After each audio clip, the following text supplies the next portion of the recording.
operando com lojas e escolas de mergulho, profissionais do setor e com os principais marketplaces.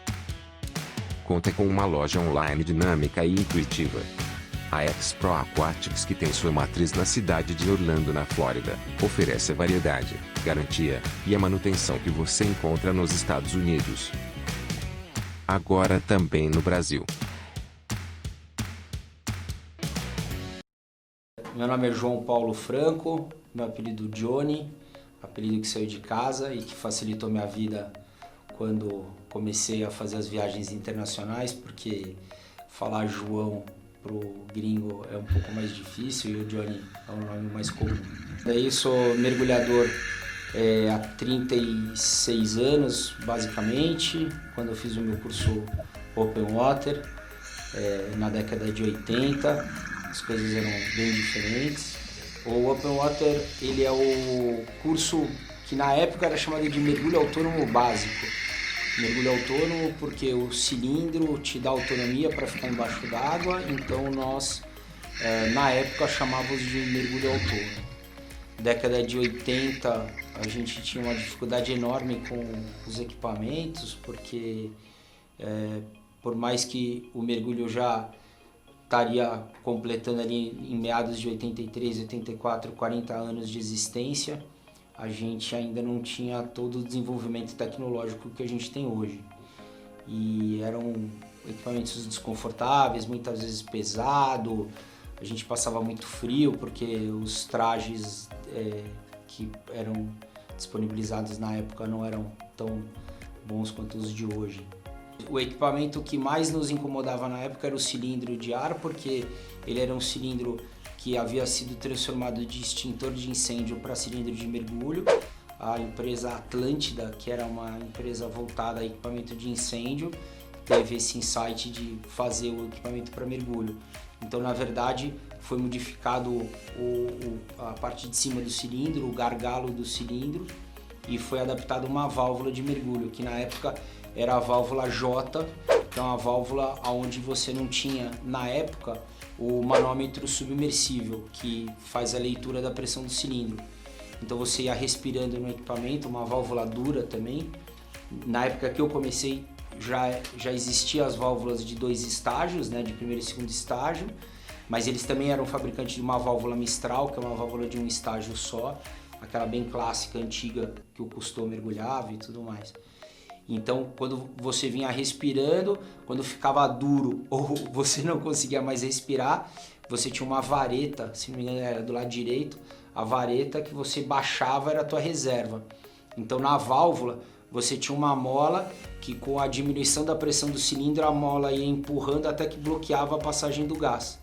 E aí você abria a válvula, você tinha mais ou menos 30 bar para retornar à superfície. Só que era um cilindro que, sei lá, um mergulhador com bom consumo, ele tinha mais ou menos uns 25, 30 minutos de mergulho. E essa válvula, com esse sistema de reserva, você tinha que ficar muito atento a não tocar essa válvula em nenhuma pedra, em nada durante o mergulho, para ela não abaixar involuntariamente. E na hora que você começasse a experimentar essa depressão, né, essa falta de ar, você realmente já estava sem ar, já não tinha mais a reserva, e aí você tinha que subir em emergência, que é uma das manobras aprendidas no curso de mergulho, né, que é você subir eliminando todo o gás do seu pulmão, mas fazendo de uma forma mais tensa, porque aí você está sentindo mesmo você não tinha mais gás, então você tinha que retornar à superfície de qualquer forma, era bem difícil. E aí, com o passar do tempo, os cilindros foram aumentando a capacidade e ficando mais leve. E uma certa abertura de mercado permitiu que a gente começasse a buscar equipamentos fora, o que acabou deixando o esporte mais confortável. Década de 80, certeza que a gente mergulhou com os cilindros da Atlântida. No final da década de 80 vieram os primeiros coletes equilibradores, que a gente chamava de Horse BC, porque parecia um colete que os cavalos que puxam charrete usam. Só que ele não tinha ainda o inflador automático, você tinha um inflador oral. Ele acabou deixando o mergulho muito mais seguro, porque você na superfície você tinha a condição de sustentar o teu corpo sem que você tivesse que ficar batendo perna. Era uma coisa que veio para deixar o esporte muito mais... diminuir o risco do mergulho. Embora ele tinha uma faixa abdominal e depois ele tinha uma faixa entre pernas, que para os homens era bastante desconfortável. A gente brinca que dava muita amidalite, né? Na verdade, nessa época, toda a escola de mergulho brasileira vem das corporações militares. Então eu fiz o meu curso com o Capitão Amaral, que era um bombeiro na época, o Tenente Onias, que eles acabavam fazendo com que a gente tivesse esse preparo físico adequado para aguentar essa rotina do mergulho. Então, no final dos anos 80, começo dos anos 90, com a entrada das certificadoras de mergulho recreativo no Brasil, é que os treinamentos começaram a mudar um pouco, o conforto do equipamento. Depois vieram os coletes jacket, que são os coletes usados até hoje, que não tem essa fita entre pernas, que você veste como se fosse um colete mesmo, uma jaqueta, fica muito mais confortável e muito mais seguro. Então, o próprio desenvolvimento do mergulho e do equipamento acabou trazendo mais segurança. Nessa época, os cursos mais compactos levavam 15 dias. A primeira semana você aprendia todas as técnicas de mergulho livre. O batimento de perna correto, uma boa perfuração hidrodinâmica, né, mantendo o corpo sempre na horizontal, fazer o mergulho em 3 tempos, que é um mergulho onde você ganha profundidade com menor esforço. Só que na época a vibe da gente a gente chegava no ponto de mergulho com arpão. Então primeiro a gente pescava, pegava uns 2, 3 peixinhos, voltava pro barco, aí sim você montava teu scuba e caía na água para fazer o teu mergulho scuba. Então o curso, a primeira semana mergulho livre, a segunda semana mergulho autônomo.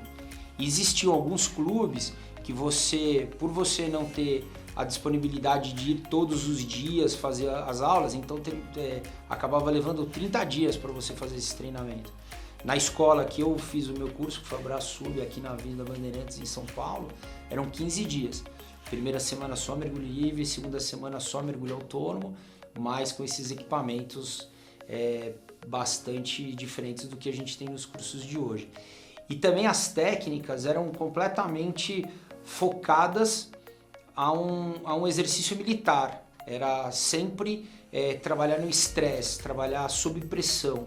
Não era um curso voltado a você ter um fundamento correto e esse fundamento, depois de muita prática, te levar a uma habilidade correta.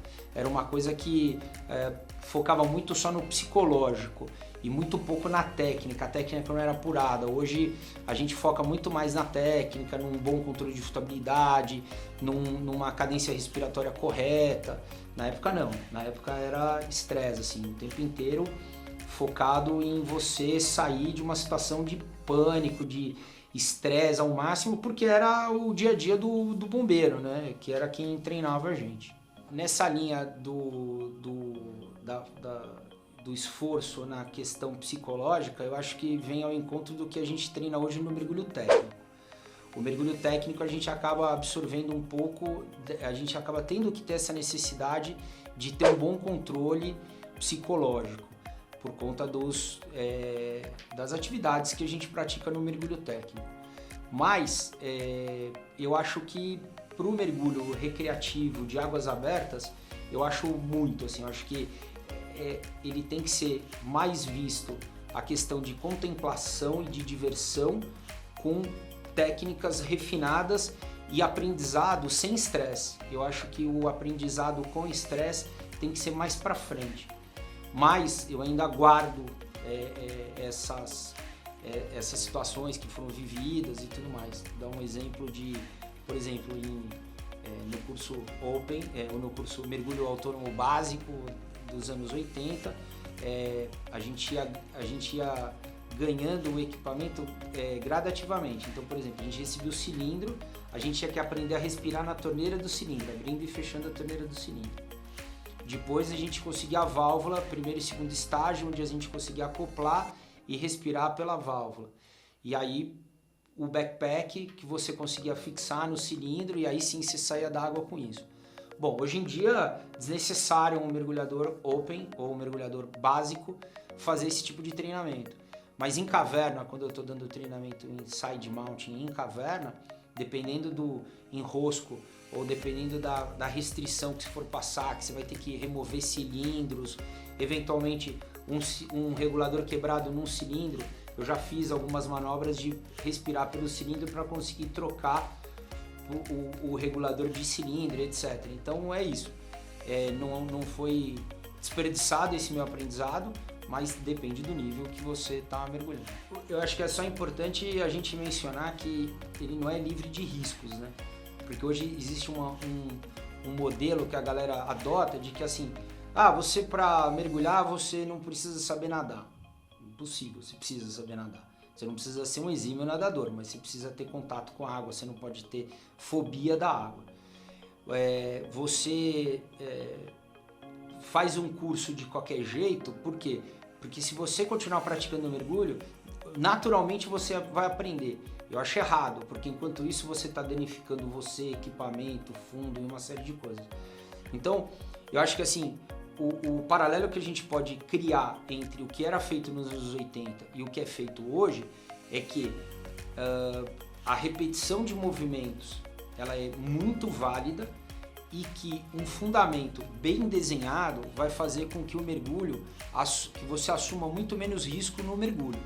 O mergulho não é isento de riscos, mas com um bom treinamento, com uma boa técnica e bastante repetição, como qualquer outro esporte exige, vai te levar a ser um bom mergulhador. Então acho que o paralelo você tem que ter a aptidão física, você tem que ter consciência da tua zona de conforto, do teu limite de estresse psicológico, mas agregar isso a boas técnicas, aprender de uma forma relaxada, aprender uma nova atividade.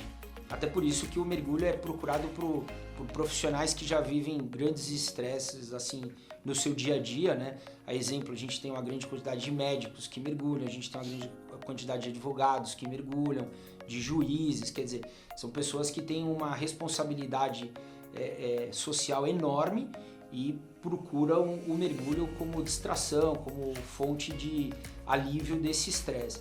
Então eu acho que o mergulho encaixa bem nessa história. E aí, se a pessoa quiser evoluir, aí sim, aí ela tem que procurar mais treinamento e aí sim os treinamentos vão envolver um pouco mais de estresse. Diferente do estresse do dia a dia de cada uma dessas profissões que eu falei, mas que vai agregar bastante.